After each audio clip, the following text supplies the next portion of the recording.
குருவே சரணம், குருவே துணை. என்றுமே தோல்வி என்பதில்லை. அதாவது ஸ்ரீ சத்ய சாய்பாபா புட்டபர்த்தி குரு அவர்கள் அருளிய தெய்வ மொழிகளில் ஒன்று, கடவுளுக்கு கோடான கோடி பெயர்கள் உண்டு. அவ்வாற்றில் உங்களுக்கு பிடித்த ஒரு பெயரையும் உருவத்தையும் தேர்ந்தெடுத்து கொள்ளுங்கள். ஒவ்வொரு நாள் காலையிலும் எழுந்தவுடன் அந்த தெய்வத்தின் திருநாமத்தை ஓதி உருவத்தை மனதில் நினைத்து தியானம் செய்யுங்கள். எந்நேரமும் உங்கள் துணையாக, வழிகாட்டியாக, பாதுகாவலராக அவரை வைத்திருங்கள்.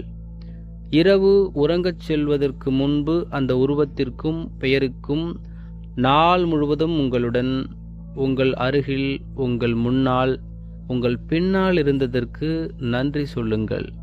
நீங்கள் ஒவ்வொரு நாளும் இந்த ஒழுக்கத்தை கடைபிடிப்பதால் என்றுமே தடுமாற்றமோ தோல்வியடையவோ மாட்டீர்கள். ஓம் சாயீஸ்வராய வித்மகி சத்ய தேவாய தீமகி தன்னோ சர்வ பிரசோதயாத். ஓம் சாய்ராம்.